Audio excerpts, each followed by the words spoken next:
तो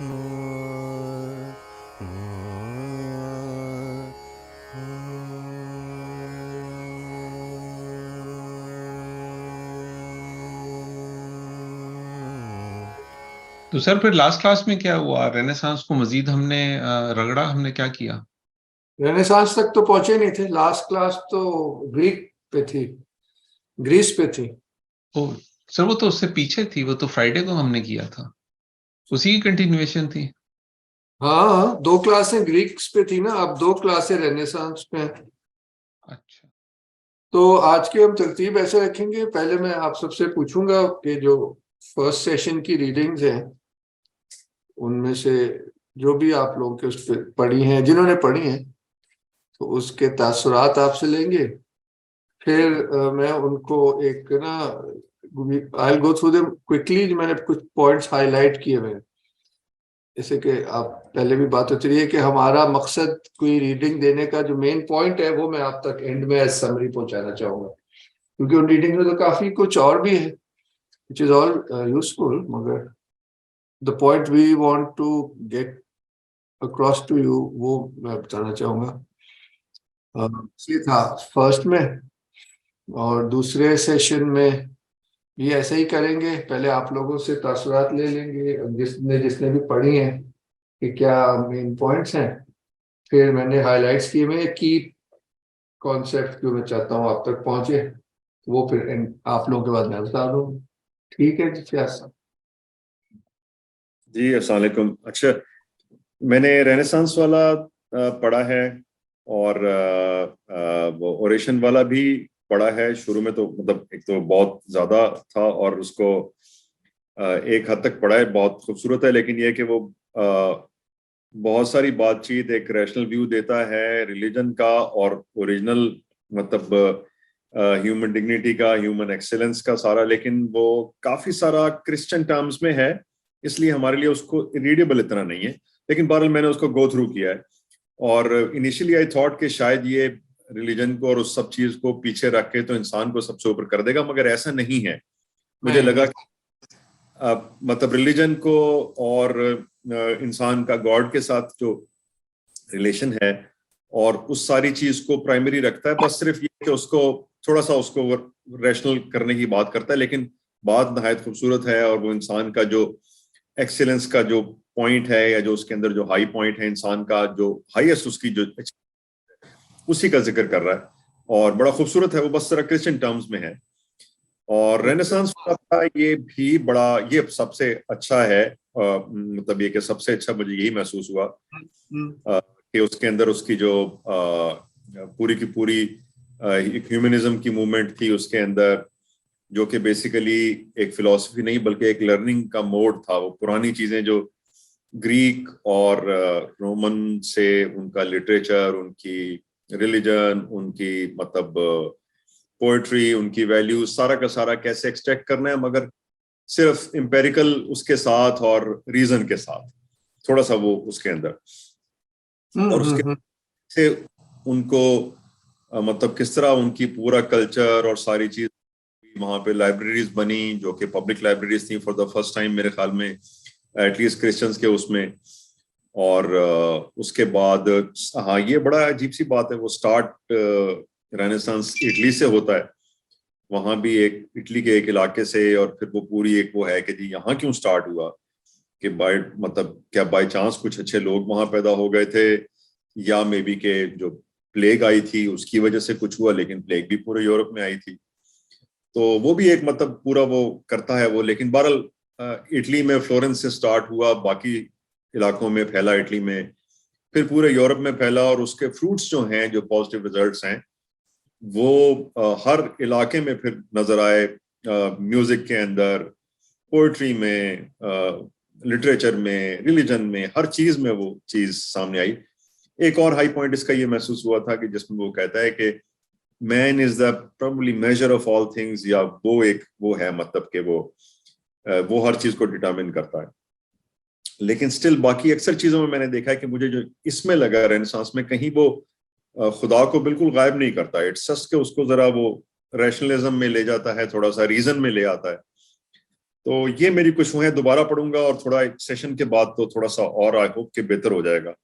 नहीं, excellent, at least आपने यू गॉन थ्रू इट, तो मेरे ख्याल है जो भी हम डिस्कशन करेंगे तो वो जरा ज्यादा बेहतर रहेगा।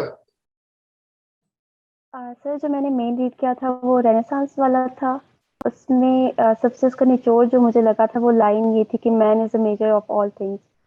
तो उसमें ये एक लाइन मतलब कि इंसान को उसके सेंटर में लेके आना और फिर उसको art, architecture, politics, science, literature, हर चीज़ में उसका फिर वो नुमायाँ होता जाता है। और किस तरह से जब फॉल ऑफ कॉन्स्टेंटिनोपल हुआ है उसके बाद जब वहाँ से ग्रीक फिलोसफर्स चल के यूरोप में वापस गए तो वहाँ पे एक ये भी उन्होंने बोला हुआ था कि शायद इस वजह से वहाँ पे रेनेसांस स्टार्ट हुआ था कि वहाँ से जब ग्रीक फिलोसफर्स आए थे तो उन्होंने अपना लिटरेचर वहाँ पे जब एक नया नॉलेज उनके पास आ गया था।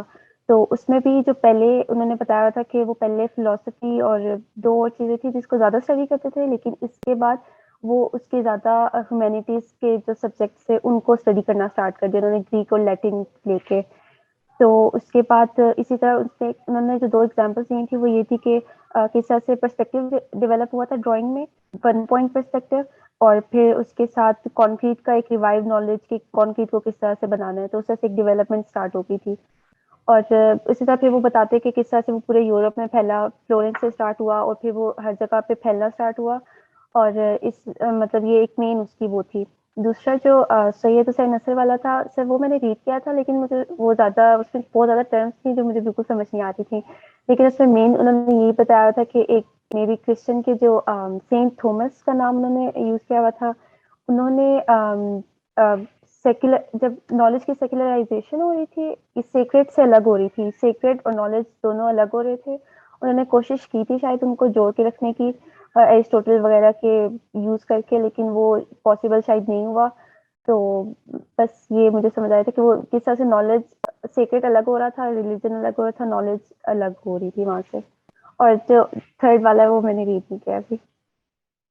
फारूक साहब ने और सायरा ने काफी इसको अच्छा समराइज किया है। मैं उसको पढ़ा था मैंने, रेनेसांस वाला भी और on the dignity of man मुझे बहुत ज्यादा पसंद आया, बहुत ही खूबसूरत और बहुत ही पोएटिक है। इसके अलावा वो डॉक्टर्स जो था दूसरा वाला वो भी मैंने पढ़ा था। मुझे रेनेसांस के बारे में जो चीज इंटरेस्टिंग लग रही थी वो ये लग रही थी कि अपार्ट फ्रॉम द फैक्ट कि उन्होंने सारे जो फैक्ट फिगर्स हैं वो बड़े अच्छे कोट किए हैं, लेकिन मुझे पता नहीं क्यों ऐसी की फीलिंग आ रही थी जैसे कि लोग थक चुके थे उस टाइम, मिडिल एजेस जो, क्योंकि गिवन के जो रेनेसांस था वो एक ट्रांजिशनल पीरियड था between the middle ages and modernity के बीच में। तो मुझे ऐसा फीलिंग आ रही थी जैसे कि लोग प्रॉपर रिलीजन से थक गए हुए थे, ऐसा महसूस हो रहा था कि जिसके बाद उन्होंने एकदम से अपना खुदा से हटा के बंदे पे लगाया, लेकिन obviously that does not demolishes the overall doctrine of the divine. लेकिन उन्होंने कहा कि ठीक है, थोड़ा सा ध्यान आप इंसान अपने ऊपर करे, अपने क्योंकि इंसान भी जिस तरह से हमें भी पता है कि वो बेहतरीन तकलीफ हम मानी जाती है।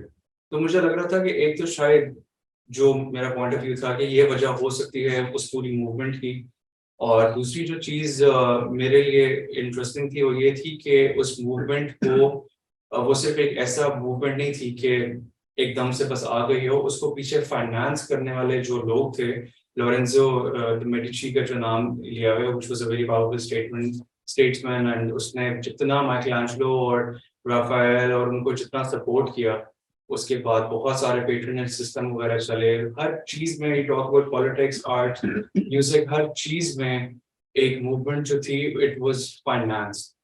It was not just कि लोगों के पास all of a sudden this money was flowing in order to create that kind of like work।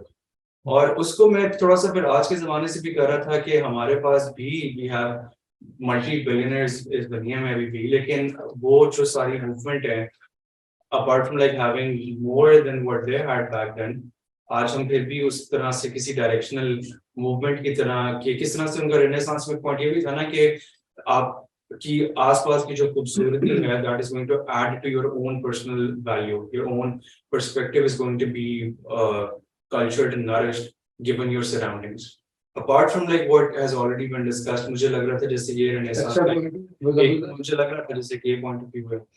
उसके बाद ह्यूमनिज्म इंटरेस्टिंग था मेरे लिए, और मुझे लग रहा था जैसे कि शायद हमें, अगर मैं मैसेज की बात करूं, like not from this room और फ्रॉम द ग्रुप, मुझे लग रहा था कि हमें भी शायद अब जरूरत है इस चीज की, कि हम जिस तरह से अनफॉर्चुनेटली, और जिस तरह मैंने पहले जिक्र किया था कि ना, कि मिडिल एज से जैसे लोग थक गए हुए थे, और रिलीजन उस टाइम पे भी बस वो इंशाल्लाह की हद तक रह गया हुआ था शायद। आज भी क्योंकि हम लोग शायद इस डिस्कशन में हैं कि कब हलाल है या हराम है, या जो हमारा खीरा काटने का जो सही तरीका है हलाल वो क्या है, तो ह्यूमनिज्म उस पॉइंट ऑफ व्यू से मुझे बड़ा इंटरेस्टिंग लगा था कि वो कहीं पे भी डिवाइन को मतलब निगलेक्ट नहीं कर रहा, उसको निगेट नहीं कर रहा, बट सिर्फ ये बता रहा है कि किस तरह से अगर इंसान चाहे तो वो डिवाइन से भी जुड़ सकता है, और बिल्कुल कॉन्ट्रेरी टू दैट इविल से भी जुड़ सकता है, एनिमल भी हो सकता है। और इंटरेस्टिंगली कुरान से भी हमें क्या ये बात नहीं पता चलती कि जो इंसान है वो फरिश्तों पर भी हावी है, और जो जिन्नात है या जो डेविल है इटसेल्फ उस पे भी एक तरह से हावी है। क्यों? क्योंकि कुरान में लिखा है ना कि हम बेहतरीन सूरत में पैदा किए गए। तो मुझे लग रहा था कि वो जो बंदा है जिसने वो लिखा है, पीको वाला, आप उसकी बात, हाँ जी, मैं पीको Oration वाला। मुझे लग रहा था कि वो जो भी बात कर रहा है, मुझे ना तो उसको डिफाई करने के लिए ना कोई जरूरत महसूस हो रही थी ना, और उसका जो पॉइंट ऑफ व्यू था कि किस तरह से इंसान जो है वो एंजल से ऊपर है, ये चीज हमें कुरान से पता चल सकती है कि जब फरिश्तों ने हमें सजदा किया था तो तभी किया था जब हम एक तो अल्लाह का ऑब्वियसली उनको कहा करना मानना था, और दूसरा ये भी कि हम सुपीरियर हैं उनसे, विच इज एग्जैक्टली वो है कि उन्होंने सजदा किया, और यही चीज वो पीको भी कह रहा है। एंड आई वाज लाइक ठीक है, दिस इज लाइक मेरे जो ऑलरेडी जो एक बिलीफ सिस्टम है उसके साथ ही कोहेरेंट है, कोई थॉट चैलेंज नहीं हो रहा, कोई बिलीफ चैलेंज नहीं हो रहा। और तीसरी जो चीज थी डॉक्टर्स वाली, जो एक बीच में था, एक और तीसरा वाला जी, उसमें मुझे लग रहा था कि बस वो मिसिंग लिंक बताने की कोशिश कर रहे थे कि किस तरह से जो एक ओरिएंटल पॉइंट ऑफ व्यू है वो शायद अभी भी खुदा से इतने थके हुए हैं कि बस उन्होंने अपनी मर्जी का रैशनलिज्म लिया, उन्होंने अपनी मर्जी की जो चीजें लेनी थी उसमें से बोल ऑक्सीडेंटल वेस्टर्न, हाँ जी, जो ऑक्सीडेंटल भी मैं वो, हाँ मैं वो इनिशियली होता है, मैं वो कर गया। तो वो बेसिकली जो उनका वो था वो यही था कि बस हम रैशनैलिटी ले लें, हम इनमें से अपने मकसद की चीज ले लें जो हमारे बिलीफ सिस्टम के साथ कोहेरेंट है वो ले लें, जहाँ पे बिलीफ सिस्टम चैलेंज हुआ या उन ऐसा बिलीफ जो उनके एस्टैब्लिश सिस्टम के साथ क्लैश करता है, उन्होंने कहा बस वो हमने नहीं लेना, और उन्होंने नहीं लिया। और मुझे जो थोड़ी सी समझ आई थी उसमें से वो बस ये थी। इंटरेस्टिंग, बस दैट्स प्रीटी मच इट। हाँ मैं बाद में कमेंट करूंगा, हाँ जरूर, काफी कमेंट करने वाली बातें हैं आपकी बात में। जरूर जनाब सुहेल। मेरे ख्याल से इन जो रीडिंग्स की मोस्टली बातें थी वो सारी हो चुकी, मतलब वो जो रिनेसेंस के ऊपर बात थी, मेरे नजदीक उसका सबसे अहम पहलू ये था कि वो इंसान को सेंटर पे ले आए थे, कि अब इंसान के लिए करते हैं जो कुछ, मतलब जो तमाम इल्म और फनून हैं उनको इंसान की भलाई के लिए डायरेक्ट करते हैं, और इंसान को दिखाने और इंसान की परस्तिश के लिए या फिर इंसान को सेंटर पे ले आए थे। एक तो ये बड़ा वो चीज था जो को वो ग्रीक फिलॉसफी ले आए थे, अर्ली प्रोटोगोरस मैन इज मेजर, हाँ वो सोफिस्ट जो एक था कि सब्जेक्टिवली हर चीज डिसाइड हो सकती है। इसके अलावा रेनेसांस वगैरह एक बहुत बड़ी मूवमेंट थी, वो 300-400 साल पे उसका था ड्यूरेशन, तो उसकी क्या वजूहात थे एक इतनी छोटी सी रीडिंग से नहीं जाहिर हो सकता, लेकिन ब्लैक डेथ के ऊपर जो बात हुई थी कि इतने पैमाने पर जब लोग उस बीमारी के शिकार हुए, तो मैंने कहीं और पढ़ा हुआ था कि जब वर्ल्ड वॉर 2 में हिटलर के जमाने में इतने लोग मारे गए, तो वो भी एक तरह से एथिज्म का एक डायरेक्शन था कि लोग सोचने लगे थे कि अगर खुदा इतना मेहरबान है तो वो इतने सारे लोगों को, बच्चों को, औरतों को तो कुछ एक इस तरह एक वजूहात उसको बयान करने की एक ये कोशिश थी इस रीडिंग में। एक और इम्पोर्टेंट पार्ट ये था कि मेरे ख्याल से एंड पे कुछ ये बयान किया गया था कि जिस तरह से रेनेसांस की एक वजह बताई जाती थी कि तब मजहब परस्ती ने जिंदगी को बहुत दुश्वार किया था, वो इतना एक्यूरेट है नहीं, मतलब ये कि उसके बाद भी मजहबी हालात और मजहबी तशद्दुद इतने ज्यादा सही नहीं है कि जिस तरह से अभी दिखाया जाता है कि वो इतना डार्क एजेस थे और बाद में एक ट्रांजिशन हुआ, उस वक्त भी बहुत सारी चीजें थी। तो रेनेसांस में बेसिकली यही था कि वो रिबर्थ कर रहे थे, इंसान की तरफ नॉलेज को ले आ रहे थे, मेरे मोस्टली पॉइंट यही थे। ओरेशन ऑफ द मैन उसमें ये था कि वो बेचारा मजहब को और ये जो भी रेनेसांस का एक मेन पॉइंट था, दोनों को बचाने की कोशिश कर रहा था कि मजहबी लोग भी कहते हैं कि इंसान खुदा की सबसे अशरफुल मखलूकात है। और वो मुझे बाद में हैरत हुई कि वो किताब, वो जो उसकी वो थी, वो चर्च ने बैन कर दिया था। हालांकि वो मजहब को एक तरह से जस्टिफाई करने की बेचारे की एक छोटी सी कोशिश थी, लेकिन वो चर्च ने बैन कर दिया था। वो बेसिकली फ्री विल की तरफ बात कर रहा था कि इंसान के पास फ्री विल है कि वो जिस तरफ जाना चाहे वो जा सकता है। और जो सैयद नसर की वो थी, वो मेरे ख्याल से कंटिन्यूएशन थी, जो पीछे हमने उसके रीडिंग्स पढ़े थे कि वो एक तरह से बता रहे थे। अब उसमें उन्होंने इब्न सीना और इब्न रुशद के बारे में कहा था कि वो कैसे मिस इंटरप्रेट हुए हैं। अब मुझे पर्सनली पता नहीं कि उनके अपने नजरियात इब्न रुशद और उनके मैंने पढ़ा नहीं, तो मैं नहीं कह सकता कि वो किस तरह से था। लेकिन वो बेसिकली एक यही था कि वेस्ट ने किस तरह से मिस इंटरप्रेट किया है ओरिएंटलिज्म को और इन सब चीजों को। एक मुख्तसरन मेरे ख्याल से यही बात थी। बहुत अलग। मेरे पास बड़ी छोटी सी चीज है। आई एम सॉरी, मैं अभी ड्राइव कर रही हूँ तो मेरी आवाज शायद बीच में टूट रही हो। I think the one interesting take away, बाकी तो सबने माशाल्लाह बहुत कॉम्प्रिहेंसिवली कवर कर लिया है। एक चीज जो मुझे फील हुई थी नसर साहब का पढ़ते, there has been this, I felt कि रेनेसांस का पीरियड वो था जब इंसान इमॉर्टैलिटी को अर्श से नीचे जमीन पर लाने की कोशिश कर रहा था। तो the works of art created during that time, Raphael, Michelangelo, Leonardo DiCaprio, Leonardo da Vinci, DiCaprio, ये सारा आर्ट जो क्रिएट हुआ वो, and ironically all with the related to religious architecture, उस टाइम पे ये जितना क्रिएट हुआ वो फिनोमिनल है, वो टाइमलेस है, वो इमॉर्टल है। And that to me feels like कि ये यहाँ पे वो डाइवोर्स होनी शुरू हुई थी जो सीक्रेट को अलग कर रही थी मटेरियल से, और वो सीक्रेट को मटेरियल में लेकर आने की कोशिश कर रहे थे। So that was all from my and. बाकी आप बिल्कुल प्लीज इसके मोती बिखेरिए। हाँ जी, अस्सलाम वालेकुम सर। रेनेसांस के बारे में तो काफी डिटेल से सारा कुछ बता दिया। इसमें मैं बस ये ऐड करना चाह रही हूँ कि जो ये एक साइड उन्होंने बताते हैं सारे अपने रेनेसांस के बारे में कि किस तरीके से हम लोग मॉडर्न टाइम की तरफ मॉडर्निटी उनके अंदर आई, और ये तो सही पूरी डिटेल से बता दिया। फ्लोरेंस से स्टार्ट हुई, फिर उसके बाद एज ऑफ एक्सप्लोरेशन भी स्टार्ट हो गई। पहले ट्रेवल नहीं करते थे लेकिन फिर स्टार्ट किया और वहां से उनका एक राइज शुरू हुआ। और इसके साथ साथ रिलीजियस जो इनकी रिफॉर्मेशन शुरू हुई, जहाँ पे जो मार्टिन लूथर का जिक्र है कि उसने चैलेंज किया चर्च को, और फिर दो में जो प्रोटेस्टेंट और उनका जो है डिवीजन हो गई। तो इसको भी वो मॉडर्निटी की तरफ ही अपना जो है लेते हैं। और एक मॉडर्न एरा जो स्टार्ट होता है, जो सेकुलरिज्म का जिसे नाम दिया गया, उसके बाद इंडस्ट्रियल जो उनका रेवोल्यूशन और साइंटिफिक रेवोल्यूशन, ये बेसिकली ये वो पिक्चर है जिसको वो ज्यादा जो वेस्टर्न वर्ल्ड पोर्ट्रे करता है, सबको सुनाता है, लेकिन उसकी एक डार्क साइड जो है उसको नहीं बताते कि ये वही वक्त था कि इस वक्त वो बाकी दुनिया को भी कॉलोनाइज जो कर रहे थे और दुनिया को स्लेव्स भी बना रहे थे।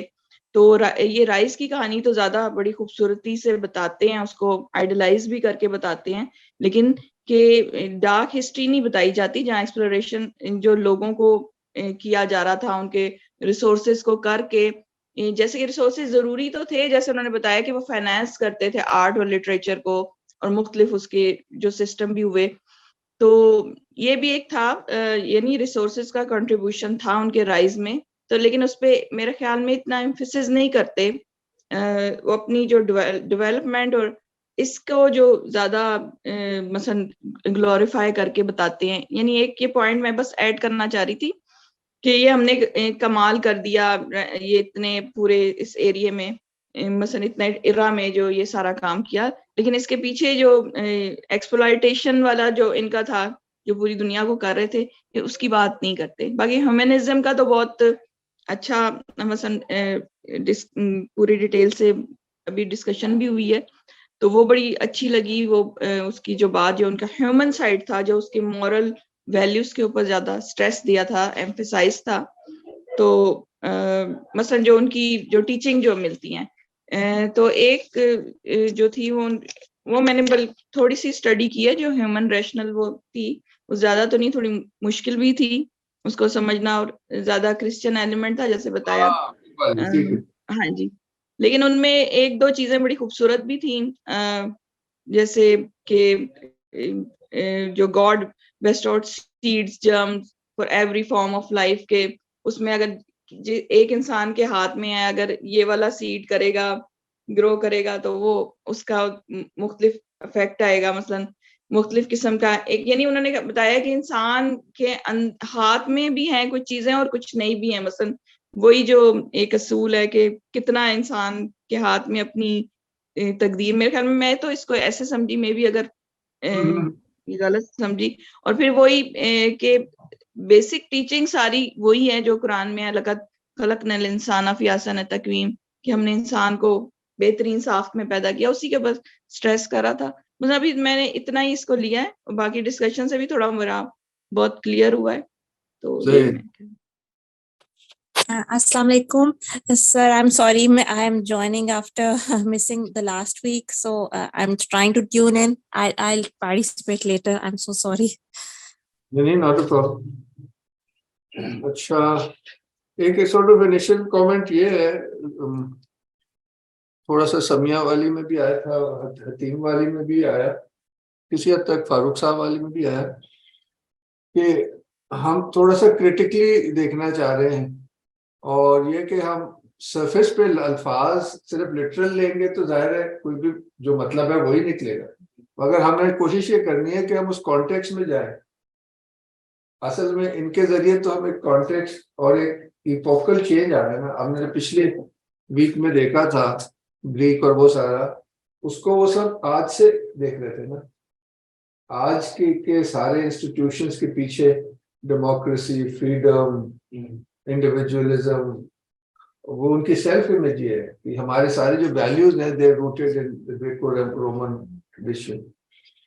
फिर एक क्रिटिकल मजमून भी था कि भाई कहने को तो वो है रूटेड, मगर बहुत फर्क है।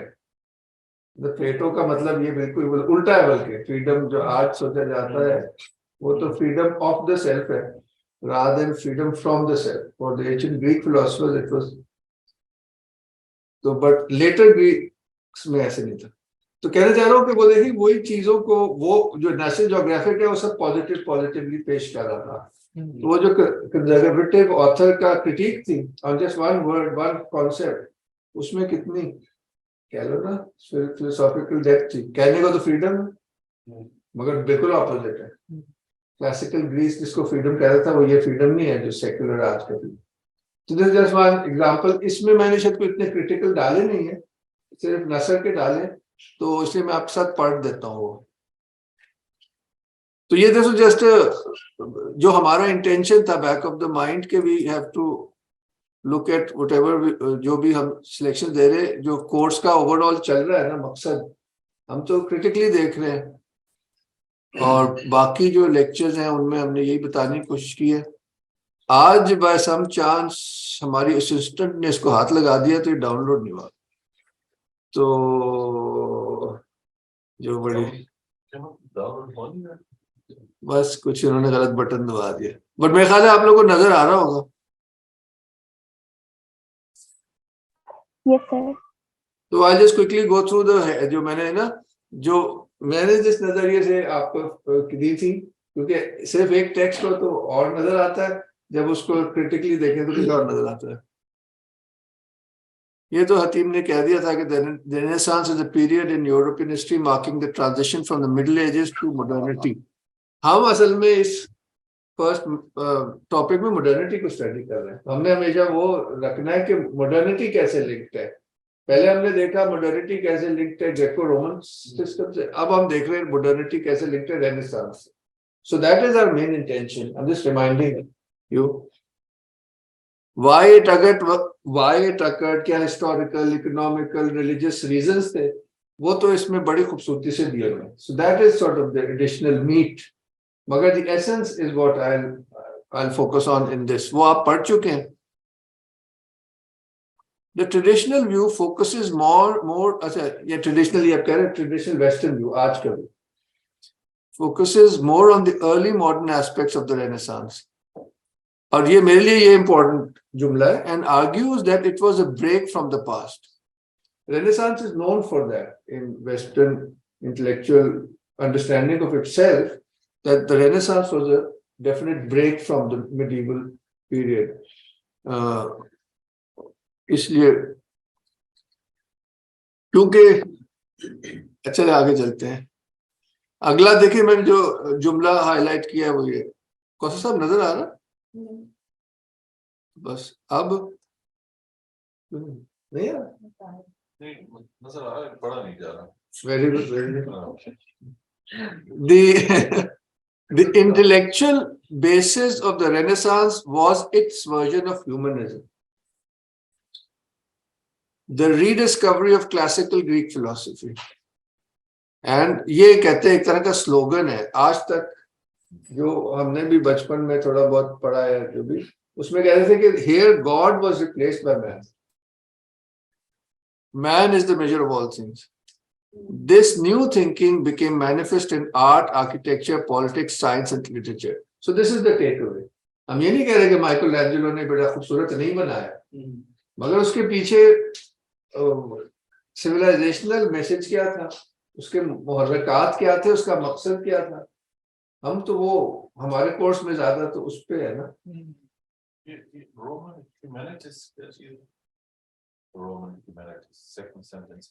ह्यूमैनिटास, इंसानियत. देखें अब इसमें फयाज साहब के सवाल से वो न्यूअंस है जो खैर नसर ने तो हाईलाइट की है, और जो बड़ी जरूरी है शायद, हाँ, वो ये है कि ग्रीक थॉट जो है, मैं पहले सारा कुछ लास्ट वीक कह चुका हूँ. वैसे पाइथागोरस, सोक्रेटिस उसका स्टूडेंट था, प्लेटो का स्टूडेंट था एरिस्टोटल. ये सारी जो लाइन है, this is working with in really a sacred tradition. इसकी कंटेम्प्रेरी रीडिंग तो बिल्कुल ही गलत है. गलत से मतलब जनरल जो है, जो स्पेशलिस्ट है उन्हें तो पता है. इसलिए वो जो मैंने आपको आर्टिकल दिया था वो तो पढ़ा लिखा था ना, मगर जो नॉर्मल जनरल अंडरस्टैंडिंग है वो ये है कि जी ये फिलोसोफर्स थे. तो जब आपने ये कह दिया तो इनको आप मिसरीड करेंगे. तो जो लेटर ग्रीक ट्रेडिशन था, जो उसका ज़वाल था, उसमें ये सब हुआ. उन्होंने क्वेश्चन करना शुरू किया कि ये कैसे गॉड्स हैं इंसानों की तरह, ये वगैरह वगैरह. किसी ने कहा कि जो आप सोफिस्ट ने कुछ कहा, हर कोई ना अपने एंगल पे निकला हुआ था. मगर ये मतलब नहीं था कि ये ट्रेडिशन खत्म हो गया था सेक्रेड, वो भी था, मगर उस आखिर को फिर रोमन ने लिया और यानी कि सेकुलराइज हुआ. तो उस पीरियड पे रेनेसांस ने जो फोकस किया वो इस, और मॉडर्निटी ने स्पेशली जो फोकस किया वो उस ज़वाल पजीर, वो ह्यूमनिस्टिक था. वहां सबसे पहले दफा थोड़े से दिन डेमोक्रेसी हुई थी. डेमोक्रेसी को प्लेटो ने तो डिनाउंस किया था, हमने देखा था लास्ट में. ये क्या है, इसका तो कुछ सेंस ही नहीं.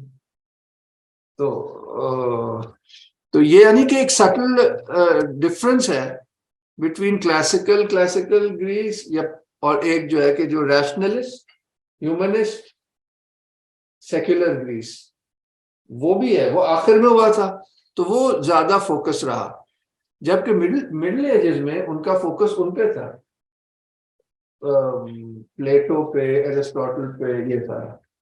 और क्योंकि उनके पास मुसलमानों से आया था सीधी सी बात, तो मुसलमानों का भी फोकस सेक्युलर थॉट पे थोड़ी था. उनका तो फोकस वो था जो उनसे मैच करता था, जो मेटाफिजिकल था.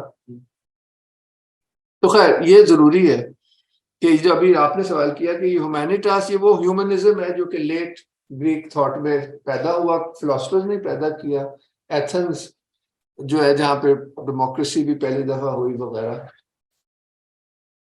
तो आगे तो उसमें और मेडिवल जो चीज को उसने रिप्लेस किया, उसमें बुनियादी फर्क क्या है? इसमें सर जो मेडिवल जो सोच उन्होंने मतलब मिडिल एजेस की चेंज की ना, इस सोच ने, what was the fundamental arch, मतलब fundamental underpinning of the medieval thought जो उसने चैलेंज किया?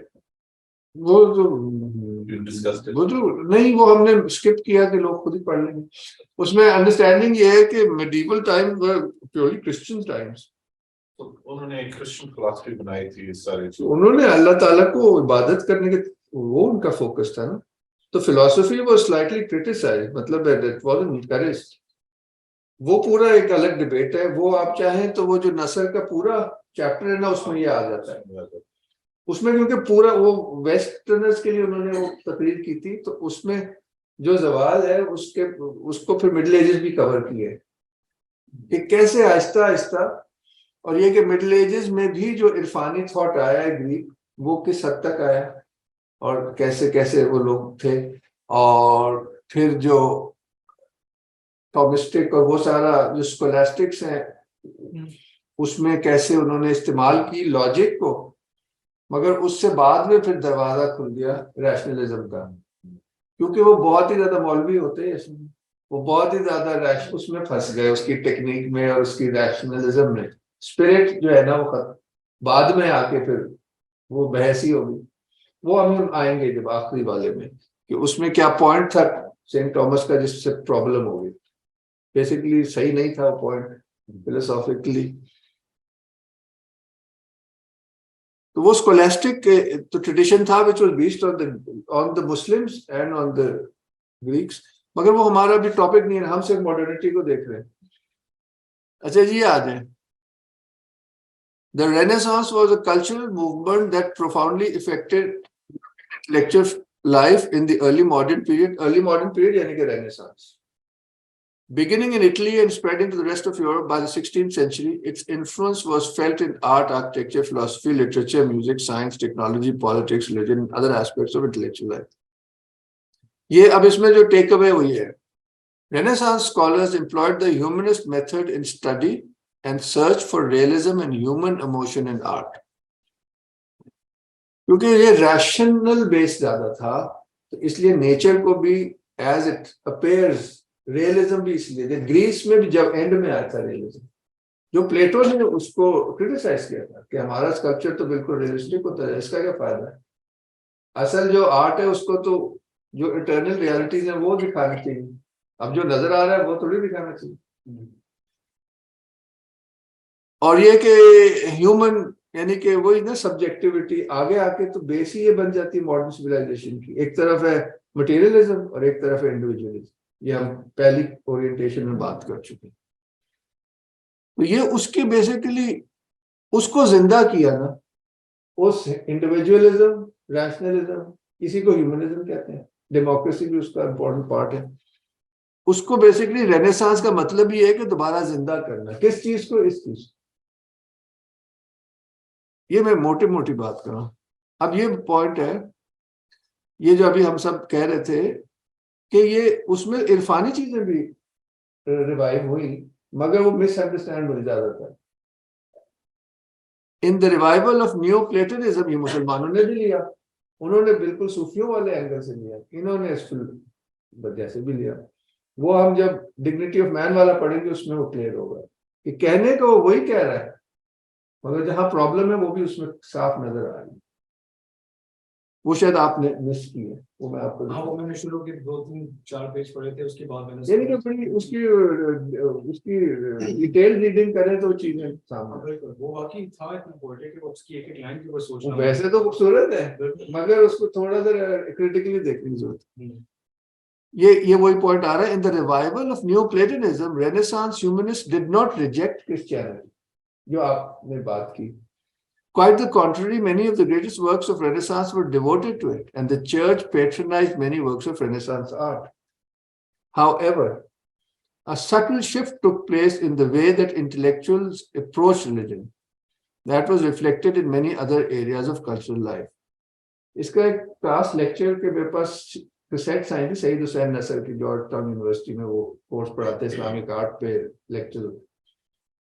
तो उसमें कहते हैं ये जो सडन शिफ्ट आया था, तो वो माइकल एंजेलो का जो सिस्टीन चैपल की छत है उस पे क्रिएशन ऑफ एडम है, कैसे करके ना आदम ने ऐसे हाथ बढ़ाया हुआ, अल्लाह मियां ने यूं करके उसको अभी टच करेंगे तो उसमें जिंदगी आ जाएगी। तो क्या शिफ्ट ये आया कि मिडिवल टाइम्स में, मिडिल एजेस में, you would think about man made in the image of God. Now God was made in the image of man. वो रिफ्लेक्ट कर गया ना, मस्कुलर सारे ह्यूमन को। तो इस पोएटिक तरीके से उन्होंने समझाने की कोशिश की कि शिफ्ट क्या है। बात तो अभी भी अल्लाह ताला की कर रहे हैं, मगर असल में तो आदमी की कर रहे हैं, based on a naturalistic study, and it is really celebrating man, because that was the ethos of the time. यही तो उन्हें एमेंसिपेशन फील हो रही थी, क्योंकि मर्चेंट्स के पास इतने पैसे आ गए थे और जो चर्च इतना करप्ट हो गया था, वो चीजें बेच रहे थे, यानी कि पौधे बेच रहे थे और आपके गुना भी खरीद पैसे दे के माफ, मतलब है कि हद ही करी हुई थी। तो तंग तो आए रहे थे, जब इनके पास इतने पैसे आ गए तो उन्होंने कहा ठीक है जी। खैर वो इस पे बात, ये आप मजीद इस पे पढ़ सकते हैं। तो क्या हुआ, अब ये बेसिक थॉट तो आ गया, अब इसका अब फिजिकली कैसे उन्होंने किया। There was an artistic return to classicism, ये हम कह चुके हैं कि वो चाहे वो पंजाब की पार्लियामेंट हाउस हो या अमेरिकन सदर की वो कैपिटल हो, सारा क्लासिसिज्म पे बेस्ड है। इसमें क्या है, इसमें जो पॉइंट्स हैं जो पहले भी आप लोग कह चुके हैं, so strove to portray the human form realistically, वही जो सब सायरा ने कहा था, पर्सपेक्टिव, नेचुरलिज्म। टाइम कम है तो मैं जरा जल्दी से जा रहा हूँ। चलो ये आपने सब पढ़ा हुआ है तो आई डोंट नीड टू से एनी ऑफ दिस। ये इंपॉर्टेंट सेंटेंस है। In all, the Renaissance could be viewed as an attempt by intellectuals to study and improve the secular and worldly, both through the revival of ideas from antiquity and through novel approaches to thought. ये भी बड़ा important है। ये पूरा जब article पढ़ते हैं तो इसमें ये चीज बड़ी क्लियरली सामने आती है, क्योंकि उन्होंने काफी एग्जांपल्स दिए।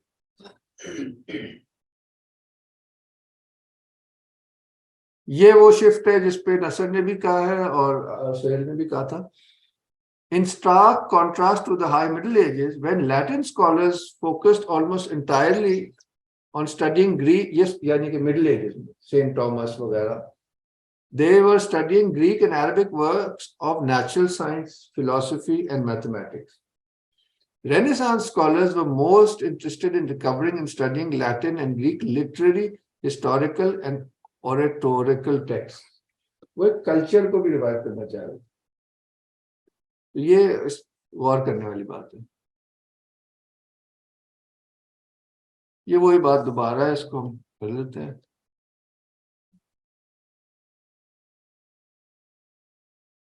ये भी सबको पता है कि ये जो इब्न सीना और इब्न रुश्द की और बाकी मुस्लिम स्कॉलर्स की जिनका काम ग्रीक काम को आगे लेके जा रहा था, वो यूरोप में पहुंचता है मुख्तलिफ रास्तों से, तो वो भी रेनेसांस में काम देता है।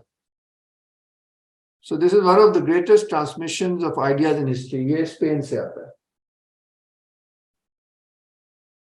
अब वो है, ये आप पढ़ चुके, ये उसका पॉलिटिकल एंड इकोनॉमिकल कॉन्टेक्स्ट है, ये मैंने दोहराता जब टाइम नहीं है, कि बेसिकली ये इटालियन मर्चेंट्स और ये जो सिटी स्टेट्स थी, ये काफी इंडिपेंडेंट थी, बहुत पैसे वाली थी, पूरी दुनिया से ट्रेड करती थी, so they had a certain independence.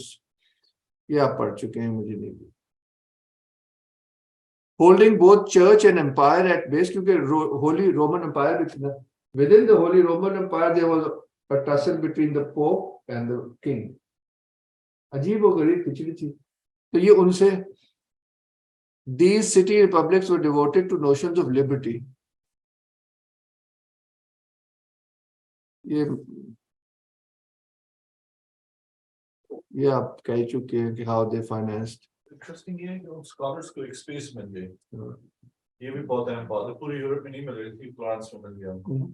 इसमें है बिल्कुल, यानी कि नंबर ऑफ थिंग्स कंट्रीब्यूटेड। अब हम वो ह्यूमनिज्म, क्योंकि एक सेंट्रल आर्टिकल है, इस पे हम खत्म करते हैं। Renaissance humanists would study ancient texts in the original and appraise them through a combination of reasoning and empirical evidence. उस जमाने की जो मिजाज था ना, वो बहुत ज्यादा एम्पिरिकल, मतलब जो देखा जा सकता है, जो बिल्कुल ही लोएस्ट लेवल का है ना, जो कि असल चीजों का ही मिजाज नहीं। वो जो असल चीजें हैं उनको यूनिवर्सल्स के नजर से देखते थे, जरा सी हायर फिलोसफी। तो ये भी एक Settled on the middle of the road definition, movement to recover and interpret. It's an important sentence here, Joe. बताए। Although historians have sometimes struggled to define humanism precisely, most have settled on a middle of the road definition, the movement to recover, interpret and assimilate the language, literature, learning and the values of ancient Greece and Rome.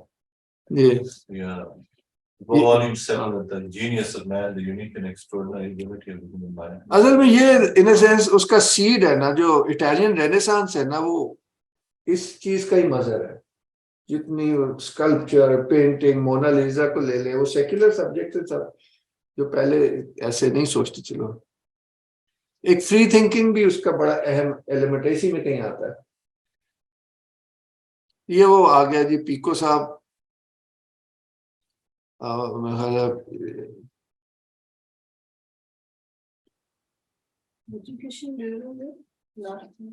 ये आप पढ़े ना, आप नहीं group में, आप तो पढ़ के आई हैं।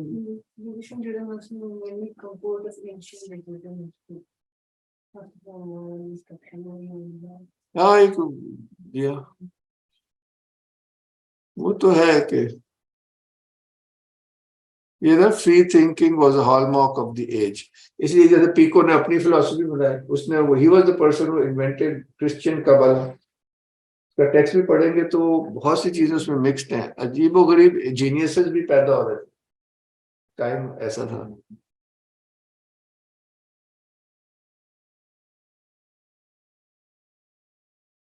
ये हम बातें सारी कर चुके हैं, इसको स्किप करते हैं, आखिरी सेंटेंसेस की तरफ आते हैं।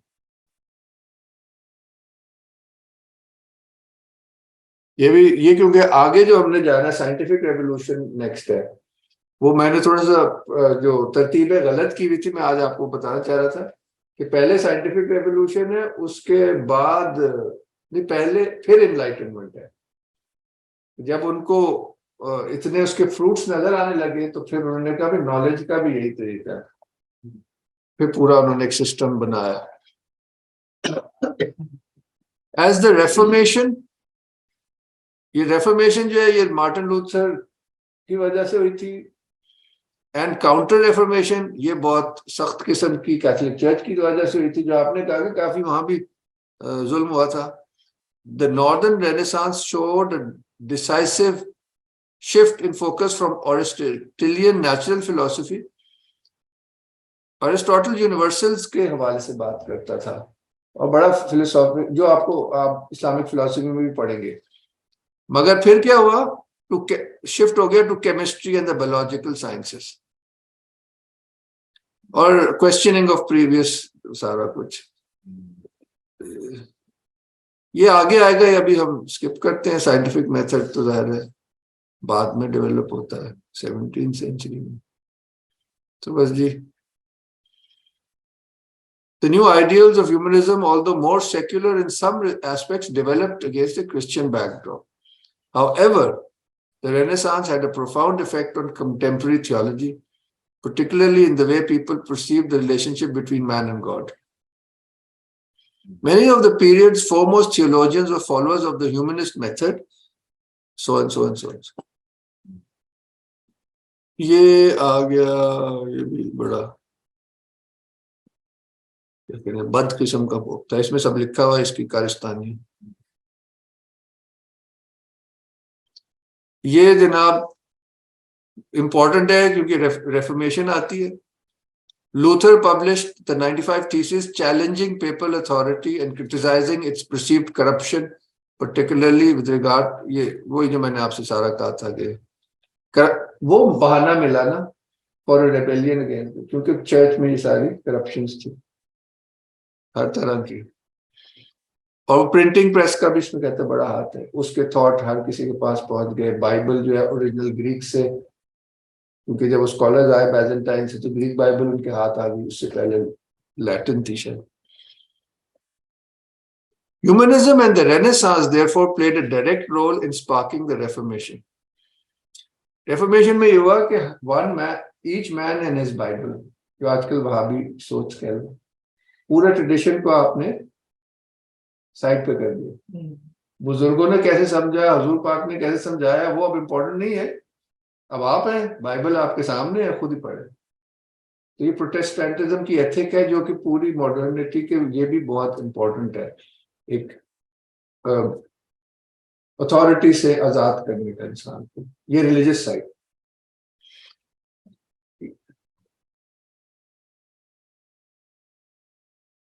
और ये उनको पता था।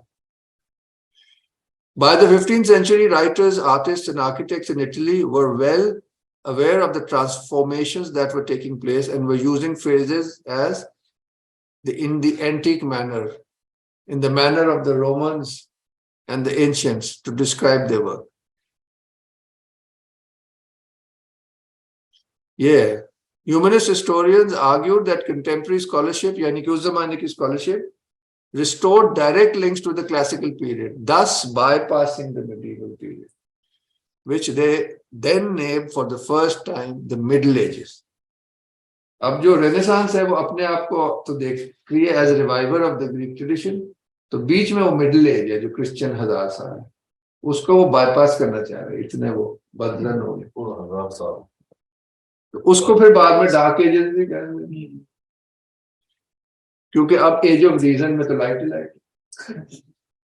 इनलाइटेड मॉडरेटर ऑफ मुशर्रफ, उसके पीछे सारी ये हिस्ट्री है, चाहे उन्हें समझ कितनी भी हो, मगर एक सेंस तो होती है ना, free thinking, rational, science based. वो तो कहते थे ना, ये क्या फायदा है सोशल साइंसेस, इंजीनियरिंग बनाओ, साइंस पढ़ाओ, तो तरक्की नहीं करनी। हमारे सारे लीडर्स ऐसे, क्योंकि ये एक तरह का फेथ है मॉडर्न वर्ल्ड का, आप उस पर सोचते नहीं है, यकीन रखते हैं।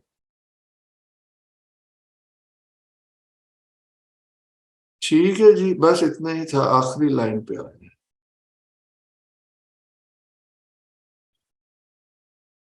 वो ये तो बड़ी आखिरी लाइन, तो 2 आखिरी लाइनें, फिर इसके बाद हम ब्रेक ले लेंगे 5 मिनट की। ये तो वर्ड है। Only in the 19th century, the French word Renaissance achieved popularity in describing the self-conscious cultural movement based on revival of Roman models that began in the late 13th century.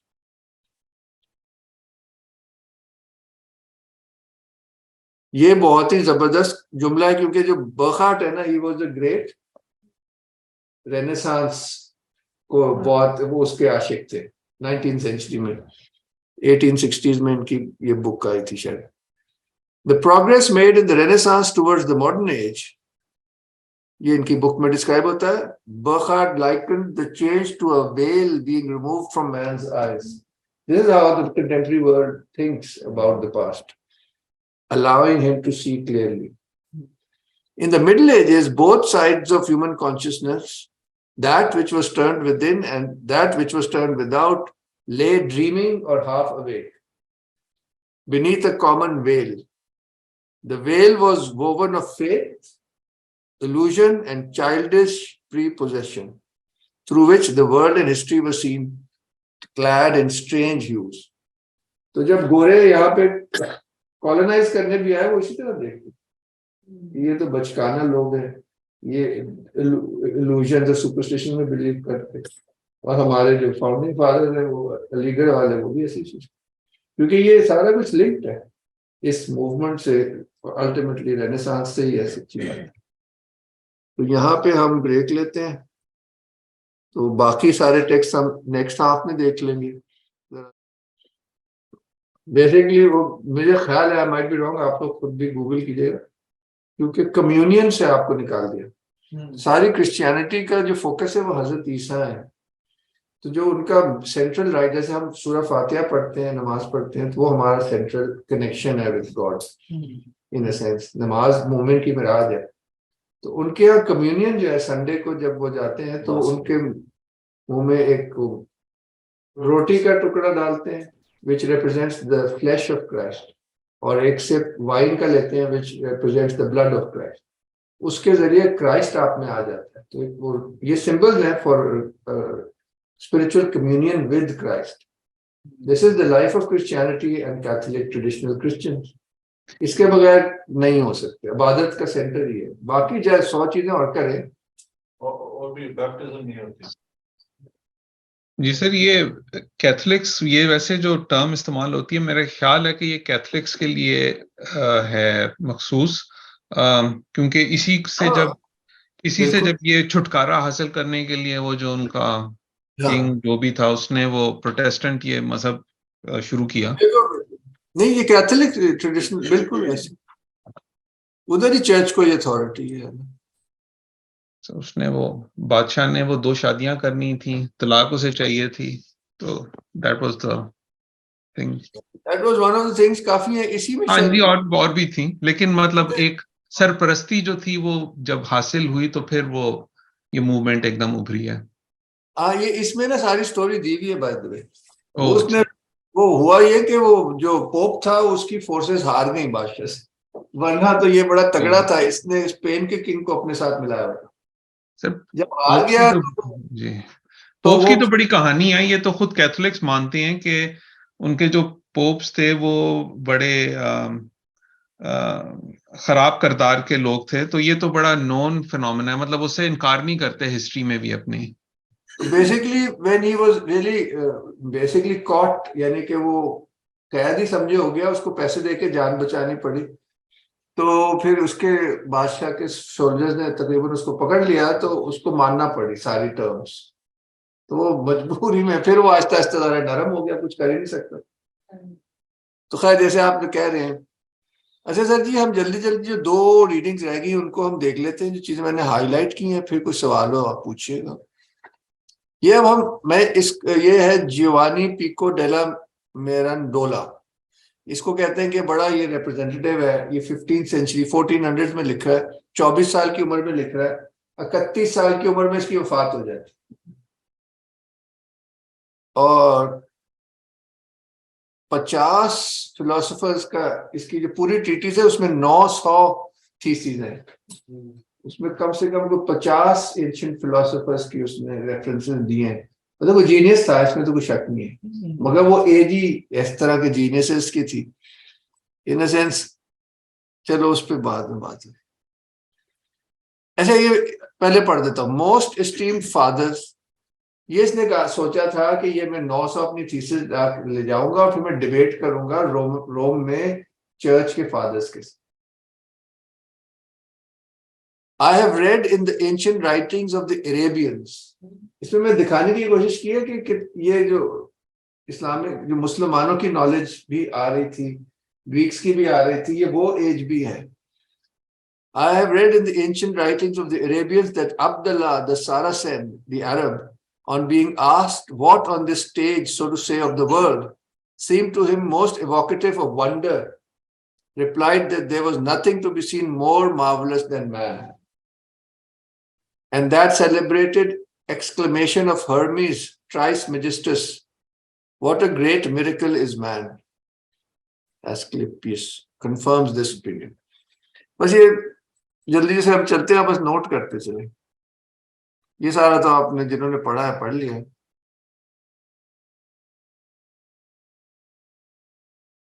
ये इंसान की बात कर रहा है, कहना ये चाह रहा है कि इंसान के पास विल है कि वो जो भी चाहे वो एंजल बन जाए या जानवर बन जाए। You by contrast impeded by no restrictions made by your own free will, to whose custody we have assigned you, trace for yourself the lineaments of your own nature. I have placed you at the very center of the world. कहते हैं ना, man is the center of my measure of all things. In a sense, किसी truth पे based है। वो हमने orientation में देखा था कि इंसान की रूहानी तौर पर क्या वैल्यू है, और यहाँ पे जाहिर है गॉड को तो ये गॉड ही कह रहा है आदम से, मगर इसका एंगल जो है ना शिफ्ट हो गया, more focused on man than on God. You may, as the free and proud shaper of your own being, fashion yourself in the form you may prefer. It will be in your power to descend to the lower brutish forms of life. You will be able, through your own decision, to rise again to the superior orders whose life is divine. यानी कि इसमें इसका basic फलसफा यही रहता है कि इंसान का हायर नेचर उधर है और इंसान ने जाना उधर है। मैं आपको पहले ही इसका रिजल्ट बता देता हूँ, मगर वो ये कहता है, अभी हम देखेंगे कि ये हम बस फिलोसफी के जरिए कर सकते। फिर कहते हैं उस फिलॉसफी, मॉरल फिलॉसफी और कुछ एक और चीज कहता है, वो हमें प्योर करेगी। फिर थियोलॉजी जो है वो हमें उस तक को डिनाई नहीं करता थियोलॉजी, मगर जो असल चीज है वो उसमें है ही। और ये एज इफ चर्च से अलग कोई एक्टिविटी है, और थियोलॉजी तो फंक्शनल थ्योरी है ना, वो कुछ और है जो आपको वहां तक ले जा सकती है, उससे उसका जिक्र नहीं है, क्योंकि ये एक तरह की जो इसकी लेंस है वो ह्यूमनिस्टिक हो चुकी है, वो असल में रीजन से आगे जा नहीं सकती। ये मुझे लग रहा है एक चर्च से अलग सोच रहा है, चीजें तो वही कह रहा है, थ्योरी वही है, मगर उसमें कुछ मिसिंग है। और क्योंकि ये जीनियस था, पूरी मतलब उस जमाने की नॉलेज से इतने ज़ोरोएस्ट्र हर किसी को बीच में ले आया, तो वो तो इट्स वेरी अमेजिंग है। By refraining the impulses of our passions through moral science, by dissipating the darkness of reason by dialectic. Moral philosophy से अपने किरदार को ठीक करें और अपनी अकल को रीजन, रैशनैलिटी सिखाएं। May likewise purify our souls so that the passions may never run rampant, nor reason lacking restraint range beyond its natural limits. Then may we suffuse our purified souls with the light of natural philosophy, bringing it to final perfection by the knowledge of divine things. मतलब जैसे religion का कुछ नहीं है ना, आप समझ रहे हैं, ये वो ग्रीक्स की जो ये समझते हैं कि फिलॉसफी है, बस इसमें ये एलिमेंट्स थे जनाब, कि भाई एक मॉरल फिलॉसफी की उसने बात की कि डिजायर्स को कंट्रोल करें, dialectic will compose the disorders of reason.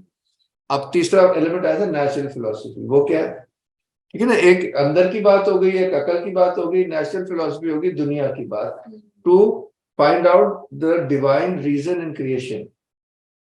बात तो सही कर रहा है, मुसलमान भी यही बात कर रहे हैं, but he is more interested in the nature, और उसको काट पीट आगे जाके ये बात होगी। It's not to look at the divine through nature, but it to discover divine in nature. ये subtly इसमें आता है, तो थोड़ा subtle reading की जरूरत है। Natural philosophy will reduce the conflict of opinions and the endless debates. Natural philosophy can assure us a true and unshakable peace. To bestow such peace is rather the privilege and office of the queen of the sciences, most holy theology. यहाँ पे finally theology आ जाती है। ये मतलब है, मुझे इसको कैसे समझना है, आई एम नॉट 100% श्योर। तो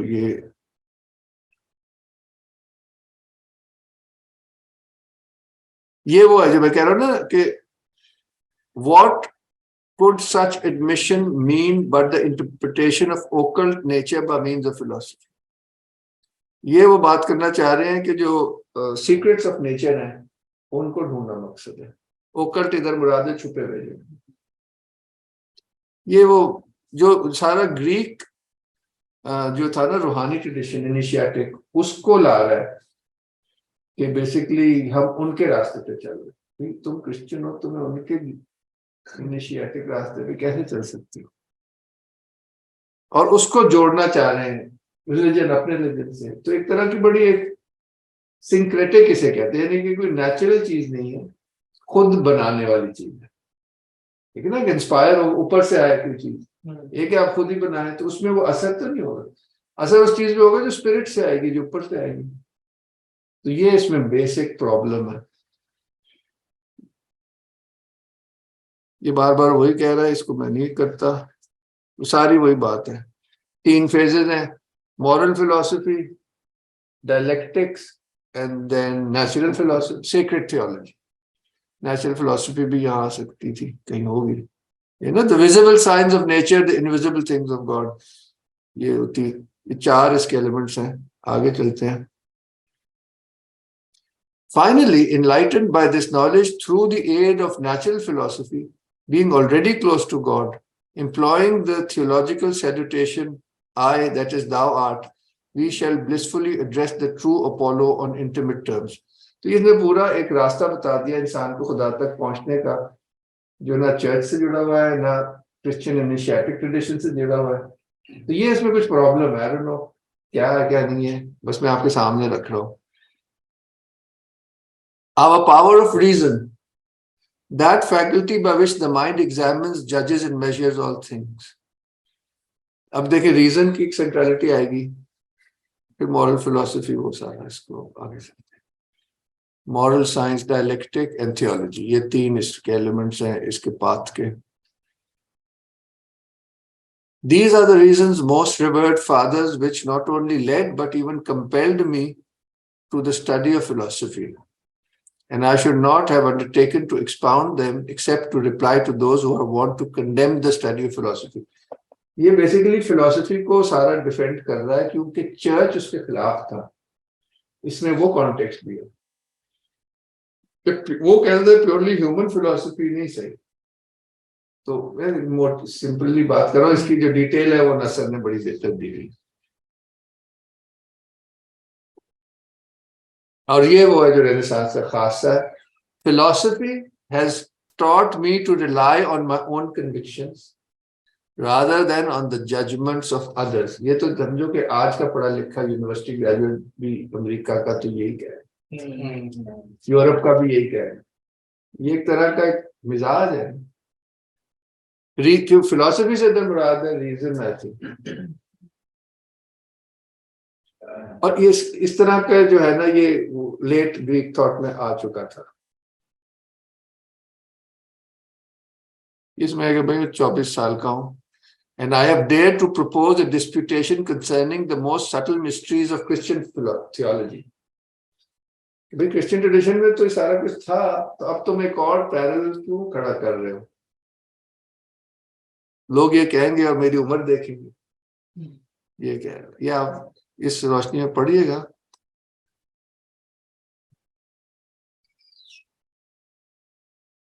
बहुत ज्यादा ये वेल रेड था। ये फिर जो उसकी थीसिस है उसमें उसने क्या कारनामे किए वो बताया। कह रहा है मैंने प्लेटो और अरिस्टोटल को रेकनसाइल किया, इस पे बड़ी डिबेट है, लोग नहीं कर सके। ये बात हो गई। फिर कहता है, मुझे कहा कि वो कैसे मैं अरिस्टोटल की बातों में साबित कर सकता हूँ कि नेचुरल फिलॉसफी से हम, खैर अब मैंने हाईलाइट कर दिया, आप खुद ही पढ़ लीजिएगा, टाइम नहीं है, मैं नसर तक जाना चाह रहा हूँ। दूसरा इसका एक पॉइंट है नंबर्स वाला, वो भी पाइथागोरस से आ रहा है। इसने उसको भी, क्योंकि इस जमाने में मिजाज ये था कि ग्रीक चीजों को जिंदा किया जाए। तो आप देखेंगे, मैं सिर्फ उसके एसेंसेस बताने की कोशिश कर रहा हूँ। फिर उसके वो लाता है कि प्लेटो ने भी ये कहा, पाइथागोरस ने भी ये कहा कि नंबर्स जो है वो सब चीज का वो है। और इधर जो है ना, जो मुझे जरा घबराहट वाला पॉइंट है, ये आप इसमें मैं कमेंट ज्यादा नहीं करूंगा क्योंकि आखिरी क्लासों में हम शायद इस पॉइंट पे आए कि ये बेमानी नहीं है। इसमें इसके डिस्कशन का एक अच्छा भला हिस्सा मैजिक पे है, विच इज वेरी डिस्टर्बिंग। तो अल्टीमेटली कहता है कि good magic is the way to reach God, which is completely off. इसको एक्सकम्युनिकेट ही करना चाहिए, ये आपने मिस कर दिया। तो मैं इसको मैं क्योंकि अभी टाइम नहीं है, आई जस्ट समराइज इट। मुझे I'm really sorry, शायद मैं किसी का दिल भी दुखाना चाहता, I don't want to be the controversial, नहीं बोलिए। लेकिन जब आप किसी के ऊपर आयत कुर्सी पढ़ के घूमते हैं, तो won't you consider that good magic? No, इसको कहते हैं थ्योरजी, जहाँ पे स्पिरिट काम करती है। मैजिक में स्पिरिट नहीं काम करती, उसमें नेचर की जरूर कर सकती हैं, और शायद हो सही, मगर कहते तो नहीं है ऐसे। नहीं, वो आप मुझे फिर समझने की जरूरत है। इसमें बात करें काला रंग का फर्क क्या है? ये चले इसमें तावीज़ भी तो एक माना गया है कि लोग जिस तरह से कहते हैं, अच्छा, तो उसकी हकीकत क्या है मैं ज्यादा नहीं समझता। मुझे जहाँ तक ख्याल है कि शरीयत में ना मैजिक हराम है। बिल्कुल। तो उसके अलावा ये जो चीजें इनको क्या कहते हैं इस्लामिक ट्रेडिशन में, मुझे पता नहीं है। ये पता इस्तेमाल होती है तो कुरान को तो इस्तेमाल हुजूर के टाइम से हो रहा है, सहाबा करते थे, हुजूर खुद दम करते थे, सिखाया उन्होंने दम, आज तक मुसलमान करते हैं। वजीफे वगैरह नहीं कि रात को सोते हुए आयतुल कुर्सी हुजूर कैसे पढ़ के कैसे अपने जिस्म को यूं करते थे, ये चीजें हवा से तो नहीं आई, हमें किसी ने सिखाई है तो आई। जिस तरह से जो कुल भी आए थे वो मैजिक के तोड़ में आए थे, जी जी। so it almost seems as if there was like a negative side of magic and then there was a positive side of magic which cancelled. All right, मैं ये इसी का जवाब देना चाह रहा हूँ। Sure. तो मैं इसको पढ़ता नहीं हूँ कि अब टाइम नहीं है, we want to go to the last text. इसमें बेसिकली वो ये कहता है कि there are two sorts of magic.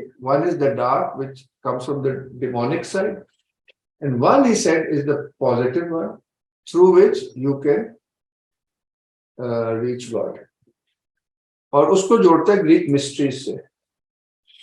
उसमें बेसिकली ये है कि जो मोटी मोटी बात कि ग्रीक ट्रेडिशन को यूज करता हूँ, और क्योंकि वो बहुत सी चीजें हमारे यहाँ आई, उसमें वो होती है the lesser mysteries and the greater mysteries.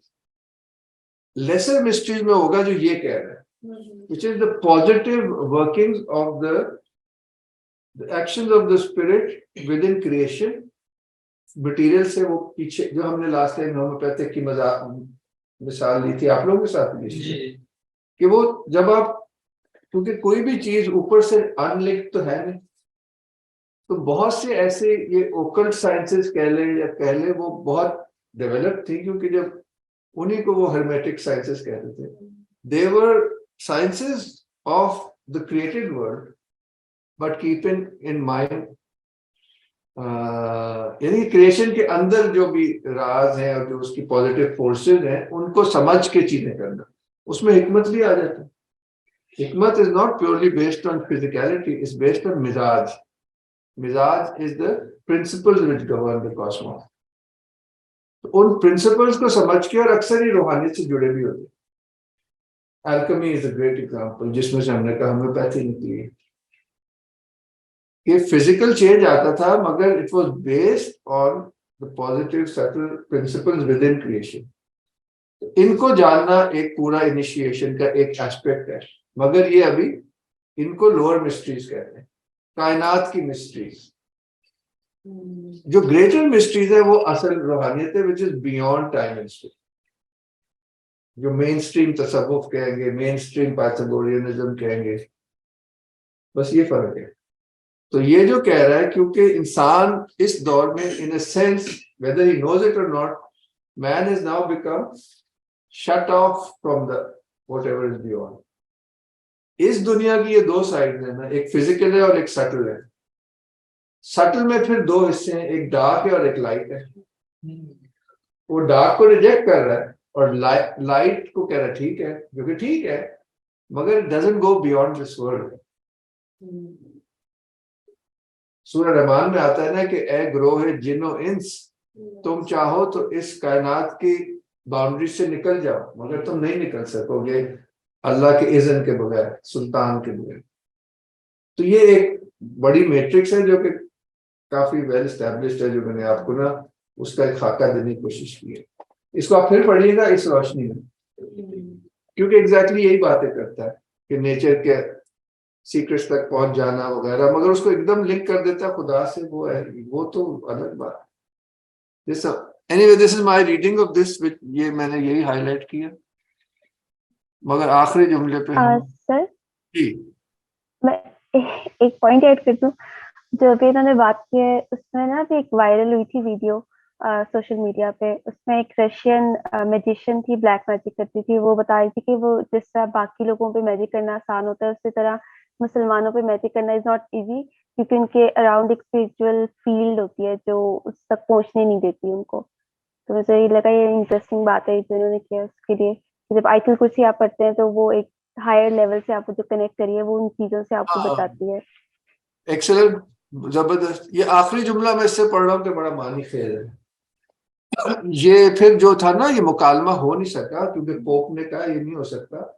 उसने कोई 900 उसके थीसिस थे, उसने कोई 9 के करीब कहा कि ये मैं बैन करता हूँ और इसकी बेसिस पे तुम्हें एक्सकम्युनिकेट करता हूँ। उसने फिर अपॉलॉजी लिखी, उसने फिर बाकी 800 भी बैन समथिंग लाइक दैट कहीं लिखा हुआ मैंने पढ़ा। Let us now, with the prayer that the outcome may be fortunate and favorable as to the sounds of trumpets, join battle. वो कह तो जिस भी टेंशन से रहा है, इतना क्लियर है कि रेनेसांस मैन जो है वो चर्च को बैटल की कॉल दे रहा है। Isn't it quite amazing? यानी कि उसी जमाने की चीज है और अपने अंदाज से इसमें सारी डिविएंस नजर आ जाती है अगर आप उसको उस तरह पढ़े। है जी, कुछ सेंस है इस बात की? वो मैजिक वाली बात तो वो मेरे तो कान खड़े हो गए। वो उस पे हम जब आएंगे ना, गेनोन पे आएंगे तो वो और क्लियर होगा कि क्यों इसका जिक्र है। अभी मैं बताने चाह रहा उसकी भी रीजन है। There is a very dark side to modernity and it is not connected to those things. क्योंकि this is all preparing for the reign of the Antichrist. ये स्टोरी जब खुदा से को छोड़ेंगे तो फिर नेगेटिव ही आएगा। शुरू में तो बड़ा अच्छा लग रहा है, मगर क्योंकि उसकी रूट गलत है तो उसका फल भी फिर प्रॉब्लमेटिक ही होगा। चलो पहले यहाँ पे जी, यहाँ तक फारूक साहब सर जो हाँ सॉरी सर, जब भी आपने बैटल चर्च से बैटल वाली बात की है, जब हम इसमें चर्च को देख रहे हैं तो उसमें जो ईसा अलैहि सलाम द क्राइस्ट, उनको उन्होंने इंसान का दर्जा दे दिया था या वो बाद में दिया था? किन्होंने? क्रिश्चियंस ये बिलीव करते हैं ना कि वो खुदा हैं, वो वापस आके खुदा बन गए थे। तो वो इस वक्त जो चर्च की आप बात कर रहे हैं रेनेसांस में, उसमें the Christ is the God, the son of God, incarnate, the God incarnate। जैसे हिंदू भी कहते हैं ना कि इनकारनेशन तो मिस्ट्री है, वो जाहिर है इतना आसान नहीं है समझना और हमारे पर्सपेक्टिव से तो नहीं है, मगर कुरान बहुत दूर तक जाता है। वो कहता है that Christ is the word of God and the spirit of God। तो इसमें कोई है मिस्ट्री जो मैं उस पर मैं बात तो नहीं कर सकता, मगर वो क्योंकि क्रिश्चियनिटी का सेंटर पॉइंट है तो उसको तो नहीं कभी डिनाई किया। इस तरह की बहसें जरूर हुई है कि भाई was he totally divine or there was a human side to him। तो उसका जो स्टैंडर्ड वो ये है कि he had a divine side and he had a human side, but वगैरह वगैरह। तो जो कॉप्टिक चर्च था उसने कहा नहीं, all is divine। जो भी, तो वो अलग हो गया चर्च। ये बहसें तो वहां बड़ी हुई हैं, छोटी छोटी तो नहीं, बड़ी बड़ी, मगर नुक्तों पे, मगर उनकी जाहिर है वो तो सेंट्रलिटी हज़रत ईसा की उनके है। जी फारूक साहब, अभी की प्रेजेंटेशन में कुछ उसका थोड़ा बहुत फायदा है कि नहीं? जी, तो बड़ा अच्छा आपने जो टेक्स्ट थे सारे उसमें की पॉइंट्स, और स्पेशली मैंने आपका वो आज फर्स्ट टाइम नोट किया है कि इन टेक्स्ट को क्रिटिकल रीडिंग करनी है इनकी। मैं पहले कॉन्शियस नहीं था, तो क्रिटिकल रीडिंग करनी चाहिए और उससे चीजें सामने आती हैं अगर आप इस पॉइंट ऑफ व्यू से करें। मेरा एक ये था। जी बताएं। मैं ये कह रहा था कि वो पॉइंट ऑफ व्यू जाहिर है खुद ब खुद तो पैदा नहीं हो सकता, तो उसमें मुझे लगता है कि doctor Nasr is a good guide, क्योंकि उनका बड़ा वो जो परसेप्शन है ना वो बड़ा जबरदस्त है कि किस चीज को किधर रखना है। वरना आप सिर्फ मॉडर्न वेस्टर्न एकेडेमिया की नजर से देखेंगे तो आपको कुछ और नजर आएगा, आप कहेंगे तो बहुत अच्छा हो रहा है सब। क्रिटिकल व्यू के लिए मैं नसर को लाया हूँ, अदरवाइज तो हम स्टैंडर्ड वेस्टर्न सोर्सेज इस्तेमाल कर रहे हैं ना, the self understanding of the West, Wikipedia, Britannica, National Geographic, मगर उसके काउंटर में भी क्रिटिकल आप देख रहे होंगे, कुछ ना कुछ क्रिटिकल होना लाजमी। जी अच्छा, एक और पॉइंट भी था मेरा कि जिस चीज की अभी ये बात कर रहे थे कि मिडिल एजेस, जिसको उन्होंने डार्क एजेस भी कहा, जो कि कैरेक्टराइज थी by operation, control, manipulation by a corrupt controlling church, और उसके रिबेलियन में, उसके रिएक्शन के अंदर, मतलब ये जो इंसान को सेंटर में रखना, जिसको उनके पॉइंट ऑफ व्यू से एक चर्च जो है वो उस पॉइंट पे मे बी कि उसको सप्रेस कर रहा था, इंसान को अब जिस तरह स्पेनिश इंक्विजिशन हुई थी उस जमाने में, पता नहीं चर्च क्या कर रहा होगा मिडिल एजेस में, डार्क एजेस में लोगों को किस तरह वो कर रहा होगा। तो मुझे लगता है कि जिस तरह के फेजेस से वो गुजरे, कि पहले एक रिलीजियस दौर था, फिर चर्च होते होते करप्ट हो गया, लोगों में उसके अंदर उसके अगेंस्ट रिएक्शन पैदा हुआ, और जब वो रिएक्शन पैदा हुआ उनको अंदाजा हुआ कि इंसान को निगलेक्ट किया जा रहा है, हालांकि इंसान बड़ी सेंट्रल क्रिएशन अल्लाह ने बनाई है और उसमें बड़ी उसकी पहुंच है। तो उसके बाद उसका रिएक्शन स्टार्ट हुआ जिससे कि इंसान सेंटर में आ गया। तो मुझे लगता है कि हमारे यहाँ भी आजकल ऐसा ही टाइम चल रहा है।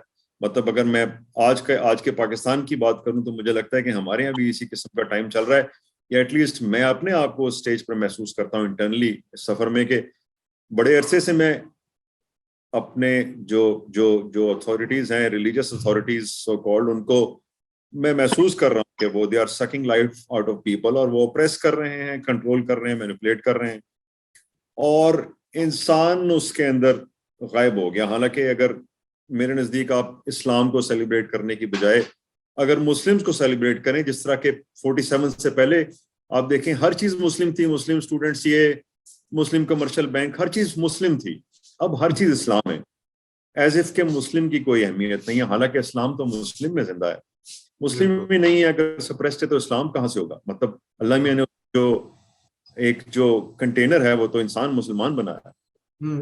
तो मुझे लगता है कि वही दोबारा से गुजर रही है, और उसको अब हमने ये करना है कि हमारे इस कोर्स में शायद अच्छी तरह डिस्कस भी करेंगे किसी पॉइंट पे, कि इंस्टेड कि हम उसी जगह पर चले जाएं जिस तरह रेनेसांस आई थी, हम उसके बीच में अपनी सेंस को, पर्सपेक्टिव को मेंटेन करना चाहते हैं, कि हम इस तरह की ऑपरेशन से बिल्कुल दूसरी तरफ ना चले जाएं, बल्कि एक अपना पर्सपेक्टिव रखें और सेंटर में रखें, जहां होना चाहिए हमें वहां रखें।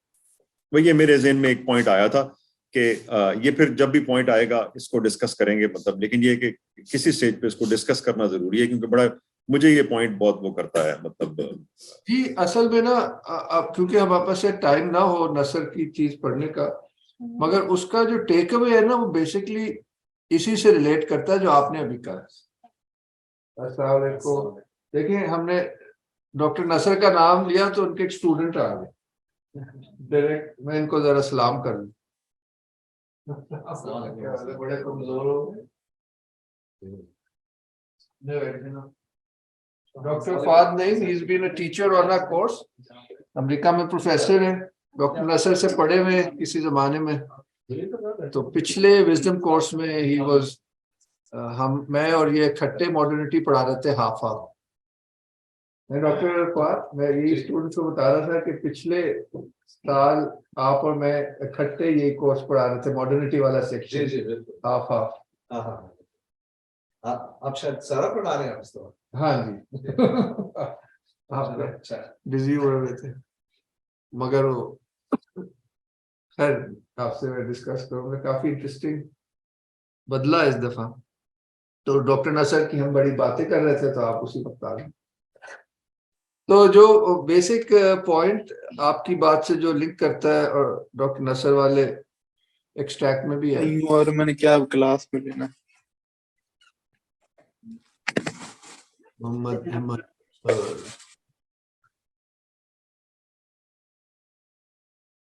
मैं भूल न जाऊं। हाँ जी, वो यही पॉइंट कहते। अव्वल तो ये है कि जो आप जो जिस तरफ बात कर रहे हैं कि चर्च की करप्शन की, वो इस जमाने में अपने एक तरह से पीक को पहुंची। उससे पहले 12 लगे बहुत जबरदस्त दौर रहा है, डार्क एजेस कहीं से भी नहीं थी। सेंट थॉमस भी थे, सेंट ऑगस्टीन भी थे, एक से एक औलिया अल्लाह थे और स्कॉलर्स थे। और तो वो ऐसा नहीं है, स्पेशली वो गॉथिक सारे कैथीड्रल्स जिस एज में बने, that's called the age of faith कहना चाहिए, और बहुत ज्यादा रूहानियत थी। तो इस दौर में जाहिर है अब वो कहते हैं कि जैसे आपने कहा कि मसले, जैसे हमारे यहाँ मसले हैं, मौलवी जो है ना बड़े बंद हो गए, वहां भी ऐसे ही हुआ था, मौलवी बड़े जालिम हो गए थे और बहुत ही प्रॉब्लम हो गई थी। तो वहां नसर कहते हैं कि उस वक्त आंसर जो लोग फिर पूछ रहे थे कि भाई सर हमें तो यकीन कहाँ से आए, और वो असल में इरफानी और हकायक की नॉलेज चाह रहे थे ना। थियोलॉजी तो बताती है, उठक बैठक तक बताती है या थ्योरी बताती है, मगर जो फूड फॉर द स्पिरिट है वो तो महदूद तरीके से ही आता है ना जो। तो उसके लिए फिर आपको औलिया अल्लाह चाहिए। उसको उन्होंने कहा सेपियंशियल ट्रेडिशन। हो सकता है वो लफ्ज जैसे आप कह रहे थे नहीं समझ आ रहे, उसमें वो इरफानी जो रास्ता है मिस्टिकल उसकी बात कर रहे हैं। तो वो सवाल और जो इंसान करता है उसके जवाब थियोलॉजी नहीं भी दे सकती बहुत सी चीजों। तो उस वक्त वहां उनका वो ट्रेडिशन इतना स्ट्रांग नहीं था, चर्च छाया हुआ था।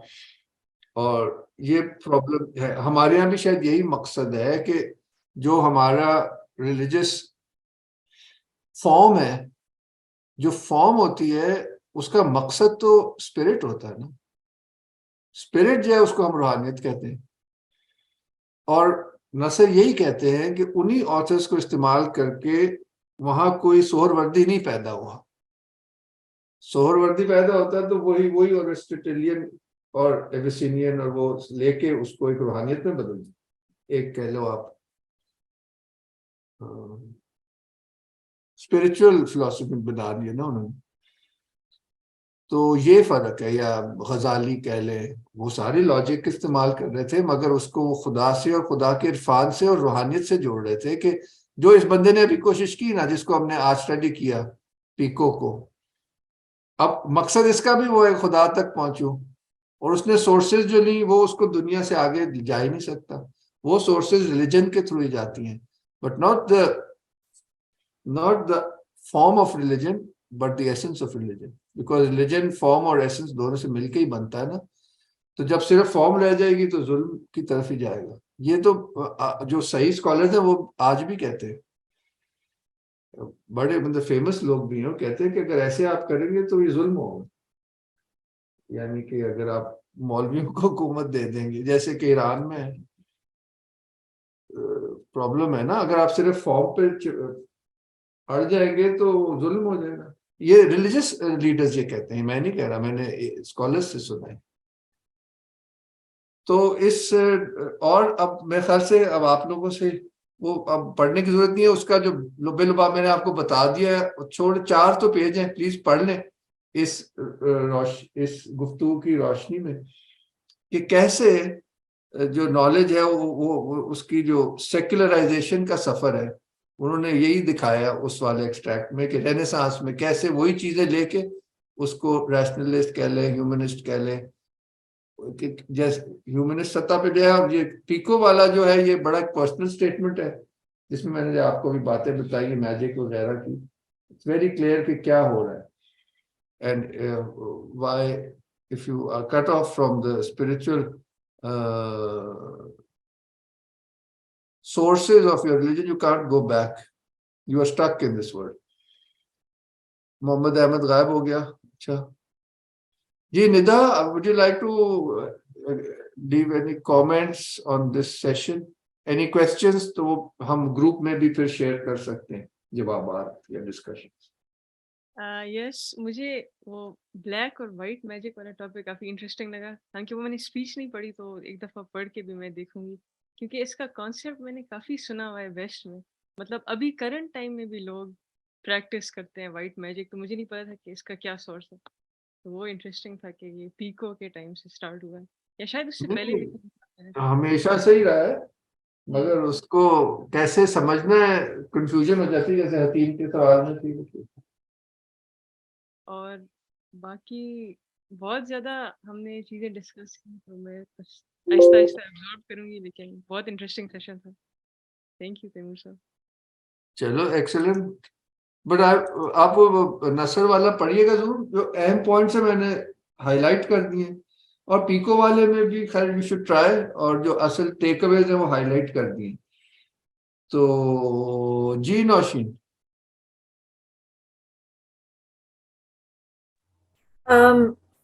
I think मुझे बहुत इंटरेस्टिंग लगा है how individually the Greek is connected to modernity and then how Renaissance. So it's almost seems like, these are all different lenses which are interconnected, but yet also directly connected to, how we're communicating and looking at modernity. But what is also very fascinating is the parallel, how the religions are also, there are certain things where they're crossing, like Christianity and Islam is also crossing the belief system. And, when we're looking at it critically, so how we see a mirror image, yet also a reflection, and yet also an opacity. मतलब कि हम एक बिल्कुल जहाँ पे हम कहीं parallel draw ही नहीं कर पा रहे हैं. And that is where जो फारूक साहब बात कर रहे थे regarding Islam and Muslim, so वो हमें वो critically वो clarity मिलती है कि जहाँ पे हमें वो parallels या वो crossings नहीं मिल रही हैं. So and I think that touches upon the essence that you are continuously talking about, which obviously in this whole years of human development or non-development has moved into a certain direction. एक और चीज जो मुझे थोड़ी सी बस from a point of view of an artist and an educationalist, मुझे सिर्फ ये इसमें जो एक element of realism है and the material which connects from Aristotle and goes into the Renaissance period, और वो जो आप बात कर रहे थे creation of looking at the God within from the lens of the human. So यहाँ पे वो जो element of realism है, that is, even though there is a concept of free thinking, but unfortunately, yeah, fortunately, yeah, the modernity is completely stuck on realism.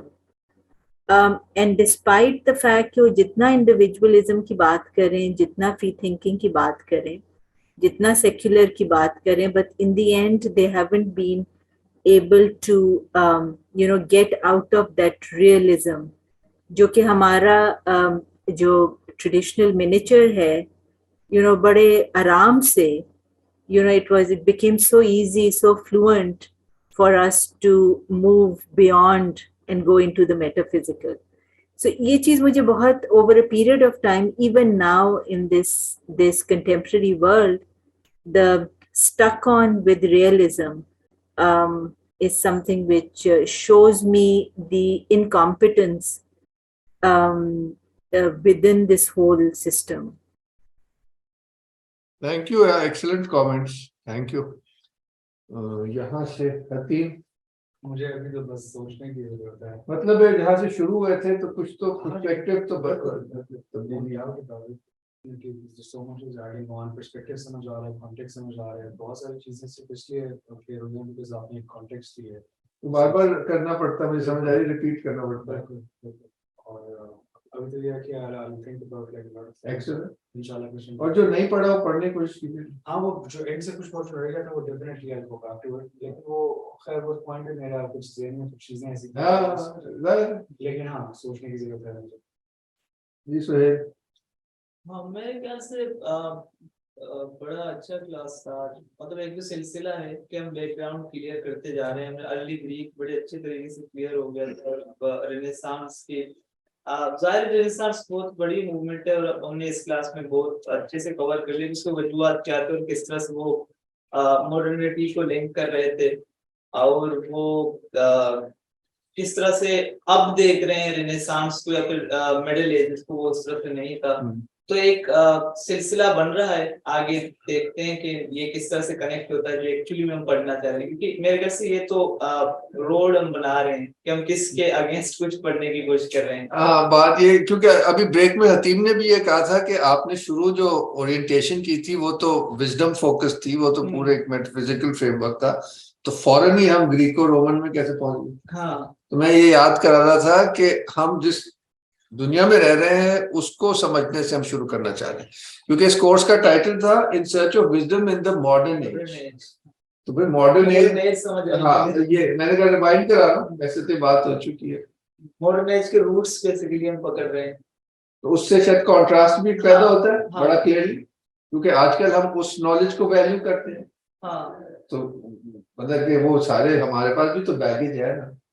और एक बात ये कि जो मॉडर्न नॉलेज जो अभी हम समझ रहे हैं कि मिसाल के तौर पर मैं ये टर्म्स बड़े फ्रीक्वेंट है कि सेक्युलरिज्म क्या है, इंडिविजुअलिज्म क्या है, ह्यूमनिज्म क्या है, ये तो बड़े पॉजिटिवली हमें समझ में आ जाते हैं। लेकिन अब हम समझ रहे हैं कि एक्चुअली में क्या थे, इनकी ओरिजिन क्या थी और इनके पीछे इनका मेटाफिजिक्स क्या था, बुनियाद क्या थी, वो बड़े अच्छे से क्लियर हो चुके हैं। मकसद यही था।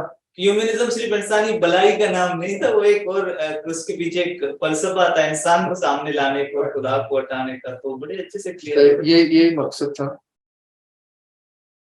तो एंड में सभी हो गए। सायरा आप कुछ ऐड करना चाहेंगी, फिर हम क्लास खत्म करें, टाइम हो गया। बस एंड में सैयद जुबैर और सैयद अब्बास से एक एक जुमला जरूर लेंगे। सायरा। नहीं सर, सबसे काफी पॉइंट्स ऐड करती हैं। मैं थोड़ा सा जोन आउट हो गई थी जब आपने वो डार्क साइड ऑफ मॉडर्निटी की बात की थी और एंटी क्राइस्ट की खासतौर पे जब बात कर दी, तो वो उसी में आ गया कि जो मॉडर्न एज जिसमें हम रह रहे हैं, उन्होंने ग्लैमर को एक सामने एक इमेज बनाई है कि बहुत ग्लैमरस वर्ल्ड है, लेकिन उसमें सब अपनी इंडिविजुअल हेल्थ, प्राइवेट हेल्थ में रह रहे हैं, डिप्रेशन, एंजाइटी, सब कुछ। तो मैं वही दोबारा से रीथिंक करना पड़ता है कि आपने पूरी जिंदगी किस हिसाब से गुजारी है और उसकी रियलिटी असल में क्या है। एक्सीलेंट। ये फारूक साहब के भी कमेंट से बड़ा जरूरी कमेंट था कि हम उसको अपनी आज की सिचुएशन से हर चीज को लिंक भी कर सकते हैं, चाहे रिलीजियस साइड को देखें या अपनी मॉडर्न कॉन्टेक्स्ट को देखें। फारूक साहब आपने तो कुछ नहीं ऐड करना, फिर मैं आखिरी कमेंट्स के लिए तो थैंक यू। जुबैर साहब आप कुछ ऐड करना चाहेंगे? जी सर, उसमें एक मजेदार जुमला था कि फिलॉसफी को उन्होंने अपनाया, जो ये जिनको एक्सकम्युनिकेट किया गया साहब को, तो वो दैट वाज इंटरेस्टिंग, क्योंकि उसके बाद मैं ये एक्सपेक्ट कर रहा था कि कैथोलिक वहां से जब वो निकल रहे हैं तो वो किसी और तरफ जाएंगे, जो मैजिक की तरफ तो जा रहे हैं, लेकिन फिलॉसफी को उन्होंने अपनाया, लेकिन इल्हामी उसको कुछ उन्होंने जिक्र नहीं किया, या तो उन्होंने उसको जोड़ा है मैजिक के जरिए।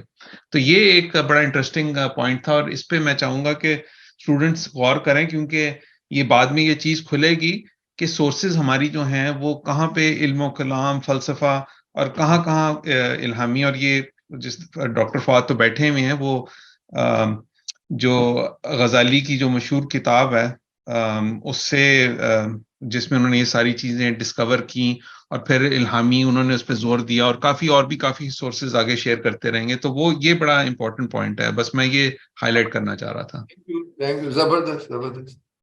ये अब्बास साहब आप कुछ कहना चाहेंगे? जी अस्सलाम वालेकुम। नहीं, मेरे काफी कुछ तो मेरे ख्याल अच्छा एक्सप्लेन हो गया। एक दो पॉइंट्स बस मेरे जहन में थे। एक तो ये कि जो लेटर जो क्रिश्चियन एरा है, रेनेसांस से पहले, उसमें ऑलरेडी इवन जो जो रिलीजियस सर्कल्स हैं उनमें भी जो इंटेलेक्ट का जो रोल था टू इल्यूमिनेट द माइंड, वो भी काफी हद तक कम हो गया हुआ था, सप्रेस हो गया हुआ था।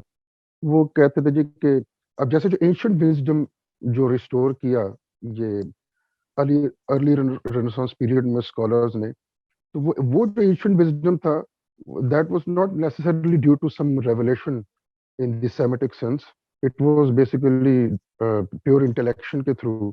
जैसे प्लेटो वगैरह जितने भी सेजेस थे, इन्होंने ये एंशिएंट विजडम हासिल किया था, that was not necessarily due to some revelation in the Semitic sense. तो मतलब कि जो इंटेलेक्ट का रोल है टू इल्यूमिनेट द माइंड, उसको भी काफी हद तक सप्रेस कर दिया हुआ था even in Christian religious circles. और उसकी वजह से मेरी नजर में फिर ये हुआ कि जब वो एंशिएंट विजडम जो है वो रिस्टोर किया अर्ली रेनेसांस स्कॉलर्स ने, तो इसी वजह से ऑपोजिशन भी फिर पैदा हुई उन क्या कहते हैं स्कॉलर्स के दरमियान, अर्ली रेनेसांस स्कॉलर्स के दरमियान और रिलीजियस सर्कल्स के दरमियान। बेसिकली ये बस पॉइंट एक मेरे जहन में था बेसिकली। और वो बेसिकली स्क्रिप्चर की जो प्राइमेसी है शायद उसको प्रिजर्व करने के लिए जो रिलीजियस सर्कल्स थे वो इंटेलेक्ट के रोल को थोड़ा सप्रेस करते थे। तो मे बी जो खैर हमारे यहाँ भी अभी मौलवी हजरात भी यही करते हैं बेसिकली। तो ये एक पॉइंट मेरे जहन में था। और ये जो जी जी कैसे ये जो आपने पॉइंट कहा है ना, ये बड़ा जरूरी है नसर की जो एक्सट्रैक्ट को समझने के लिए, दोनों, जो पिछली दफा भी और इस दफा भी, क्योंकि वो क्लियरली जो ये इंटेलेक्ट और रीजन की जो बात करते हैं ना, कि जैसे इंटेलेक्ट सप्रेस होता है, रूहानियत सप्रेस होती है, तो फिर मसले पैदा होते हैं। इसमें मैं कुछ ऐड कर सकता हूँ कि एक्चुअली मेडिवल फिलॉसफी जो है उसमें जो रूट मतलब मेडिवल फिलॉसफी के थ्रू काफी ज्यादा ग्रीक सोर्सेज, मुझे पता है आपने आज डिस्कस किया है, नसर का टेक्स्ट शेयर किया और सबने पढ़ा नहीं, हाँ, पढ़ तो लेंगे। उसके थ्रू ही बहुत सारी Greek wisdom through Islamic sources जो इब्न रुश्द स्पेशली इब्न सीना और इब्न रुश्द, बल्कि इब्न Rushd became much more important in Europe, in Christian Europe than Islamic दुनिया में तो बहुत ज्यादा उसका नहीं कोई मुतासिर था। तो वो उसमें दो चीजें हुई, एक तो जो एरिस्टोटेलियन में एरिस्टोटल में वैसे तो इंटेलेक्चुअल है, मगर उसमें ऐसे एलिमेंट्स हैं जो कि सेंसरी नॉलेज या रीजन रैशनैलिटी की तरफ जाते हैं। तो even someone like Saint Thomas Aquinas का ओवरऑल वो एक सेज कहेंगे, मगर उनकी जो थ्योरी ऑफ नॉलेज है या एपिस्टेमोलॉजी है वो एरिस्टोटल पे बेस्ड होकर वो सेंसरी के सारी नॉलेज सेंसेस से शुरू होती है। उससे फिर आगे लोग आए लाइक विलियम ऑफ ऑकम जिसने टोटली नॉमिनलिज्म, उसका रिलीजियस सर्कल से भी ताल्लुक था जैसे अब्बास साहब कह रहे थे, मगर वो एक फिलोसफर भी था, वो एक नॉमिनलिज्म की तरफ ले गया ऑकम्स रेजर जिसमें बिल्कुल इंटेलेक्चुअल गायब हो जाती है। तो मतलब इवन विद इन फिलॉसफी एक डेवलपमेंट जिसमें मुसलमानों का इनडायरेक्ट हाथ उनको जिस तरह इंटरप्रेट किया गया है और ये वो, तो उसमें काफी leading up to the renaissance, ये भी एक, ये जो डॉक्टर अब्बास ने जिस चीज पे रोशनी डाली ना, इससे आपको मदद मिलेगी जो नसर कह रहे हैं वो, क्योंकि आपको ये बैकग्राउंड नहीं पता था, तो उसमें एग्जैक्टली यही बात कर रहे हैं इन्होंने, थोड़ा खोल के उसको कहा, आपने उसकी तरफ जिक्र किया था, आपने पढ़ा था, तो हाँ थैंक यू। ये इस पे इशारा तो हुआ था, बट फॉर दिस आप वो पढ़िएगा जरूर डॉक्टर नसर का जो एक्सट्रैक्ट है, उसमें एग्जैक्टली यही बात है।